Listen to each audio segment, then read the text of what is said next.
बच्चों कल हम लोगों ने फ्लावर के पार्ट्स पढ़े थे। फ्लावर के पार्ट्स में क्या क्या पढ़ा था? फ्लावर के पार्ट्स में उसमें कैलिक्स, करोला, एंड्रोसियम, गाइनोसियम, इनकी जो टर्मिनोलॉजी है, शब्द विज्ञान है, उसमें क्या क्या शब्द इस्तेमाल करते हैं वो हम लोगों ने पढ़ा था। उसी के पश्चात आज हम लोग ने लास्ट में गाइनोसियम पढ़ा था। उसमें जो प्लेसेंटेशन होता है,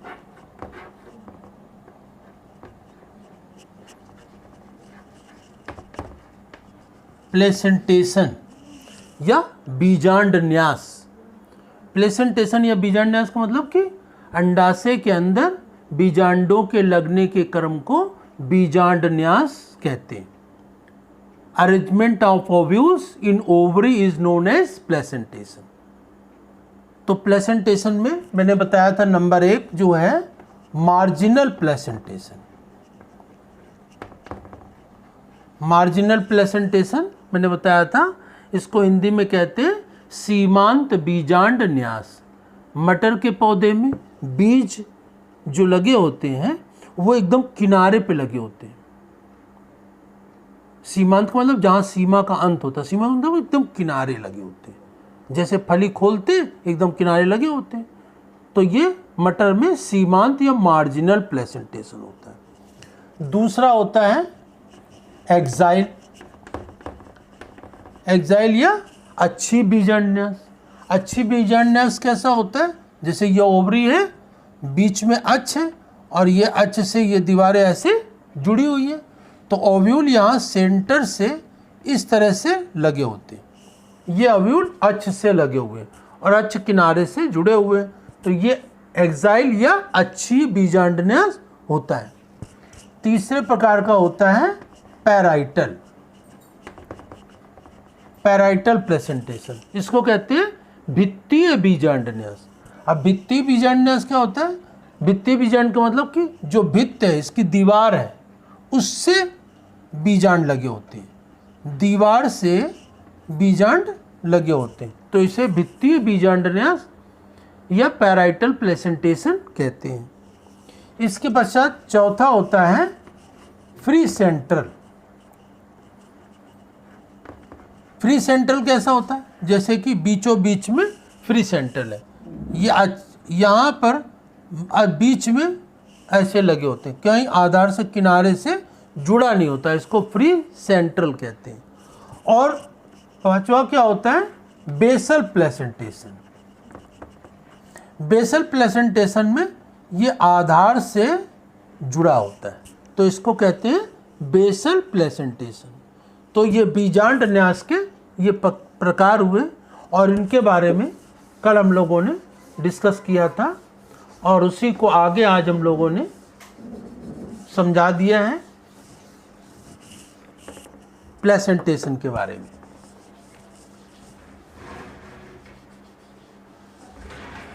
अब इसी के आगे प्लेसेंटेशन के बाद हम लोग पढ़ते हैं इसमें फ्रूट के बारे में।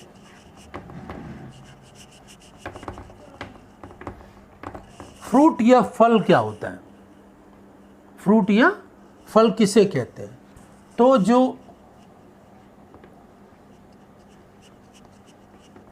ओवरी या अंडाशय होता है, अंडाशय के या ओवरी के विकसित रूप को ही फल कहते हैं। Developed form of ovary is fruit. अंडाशय के विकसित रूप को ही फल कहते हैं। तो ये समझिए ना कि फल किसे कहते हैं? अंडाशय के विकसित रूप को फल कहते हैं। पहली चीज तो ये फल क्या होता है। अब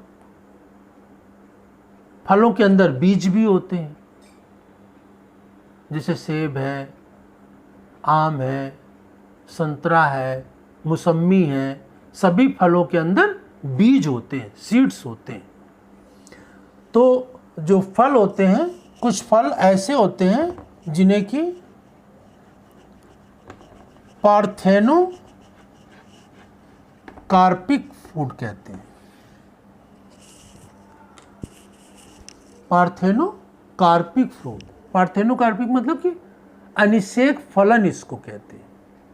अनिषेक फलन मतलब कि ऐसे फल जिसमें परागण और निषेचन जिन फूलों में नहीं होता है, परागण नहीं हुआ और निषेचन, पॉलिनेशन और फर्टिलाइजेशन नहीं होता है, तो उन फलों के अंदर बीज का निर्माण भी नहीं होता है और ऐसे ही अंडा से फल में परिवर्तित हो जाता है, ओवरी फ्रूट में चेंज हो जाता है। इसी को हम पार्थेनोकार्पिक या अनिषेक फलन कहते हैं। तो ध्यान रखें, अनिषेक फलन या पार्थेनोकार्पिक क्या होता है? जिन फलों का निर्माण बिना परागण और निषेचन, बिना पॉलिनेशन और फर्टिलाइजेशन के होता है, उन्हें हम पार्थेनोकार्पिक फ्रूट या अनिषेक फलन कहते हैं। बिना निषेचन के फल का निर्माण, ये अनिषेक फलन कहलाता है। अब ये तो फ्रूट क्या होता है, पार्थेनोकार्पिक फ्रूट, पार्थेनोकार्पिक या अनिषेक फलन किसे कहते हैं। अब इसके बाद हम देखते हैं जो फल की भित्तियाँ होती हैं उन्हें हम पेरिकार्प कहते हैं। पेरिकार्प, फल भित्ति या फलावरण, फल भित्त या फलावरण, ये कि इसे हम पेरिकार्प कहते हैं, फलावरण। अब इसके 3 भाग होते हैं। पेरिकार्प के कितने भाग होते हैं? 3 भाग। नंबर 1 एपिकार्प, नंबर 2 मीजोकार्प और तीसरा है एंडोकार्प। तो तीनों भाग होते हैं, एपिकार्प, मीजोकार्प, एंडोकार्प। अब ये क्या होते हैं? इसको समझने के लिए आम को समझ सकते हैं। जैसे आम होता है तो आम का जो छिलका है वो क्या है? एपिकार्प। और जो गूदा होता है जो हम खाते हैं वो मीजोकार्प है। और जो उसके अंदर गुठली होती है वो क्या है? एंडोकार्प है। और गुठली को तोड़े तो अंदर बीज निकलता है, ठीक है ना। तो इस प्रकार से ये फल के 3 आवरण होते हैं, एपिकार्प, मीजोकार्प, एंडोकार्प, ठीक है। बाह्य फल भित्ति, मध्य फल भित्ति और अंत फल भित्ति, 3 भाग होते हैं। तो ये आम में समझ में आया। छिलका होता है एपिकार्प, गूदा जो हम खाते हैं वो मीजोकार्प और गुठली जो होती है वो एंडोकार्प होती है। अब दूसरा एक उदाहरण देते हैं नारियल का।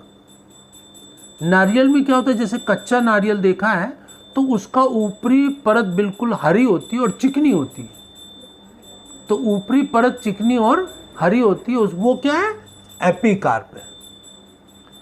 और उस चिकनी परत को हटाएं तो उसमें जटाएं, रेसे बहुत होते हैं नारियल में, जटाएं होती, रेसे होते हैं, उनको क्या कहते हैं? मीजोकार्प। और ये जटाओं को हटा दें तो बहुत ही कड़ा भाग एंडोकार्प मिलता है, बहुत ही कड़ा भाग होता है। उसको हम तोड़ते हैं तब अंदर से नारियल निकलता है। नारियल क्या है? बीज है। तो नारियल में एपोकार्प छिलका है, बहुत पतला होता है। फिर उसको हटाएं तो रेसे होते हैं, जटाएं होती है, क्वायर होता है। उसको भी हटा दें तो एंडोकार्प बहुत कड़ा होता है। उसको तोड़ें तो उसके बाद उसके अंदर नारियल निकलता है जो कि बीज होता है। तो नारियल में फल का कोई भी भाग नहीं खाया जाता है, ना एपिकार्प, ना मीजोकार्प, ना एंडोकार्प। कौन सा खाया जाता है? बीज खाया जाता है नारियल में। तो इस प्रकार से मैंने 2 उदाहरण आपको बता दिए फल के समझने के लिए, आम का और नारियल का। नारियल में क्या क्या खाया जाता है? मीजोकार्प खाते हैं, एपिकार्प छिलका फेंक देते हैं, गुठली भी फेंक देते हैं, उसके अंदर बीज है वो भी फेंक देते हैं। नारियल में बीज ही खाया जाता है, एपिकार्प खाने वाला है ही नहीं। मीजोकार्प में क्वायर होती, जटाएं होती हैं, वो भी बेकार है। और इसके पश्चात एंडोकार्प, वो बहुत ही हार्ड पार्ट होता है, कठोर भाग होता है। उसको तोड़ते हैं तो फिर बीज निकलता है, बीज खाया जाता है। तो इस प्रकार से ये फलों की व्यवस्था होती है। फल क्या होते हैं?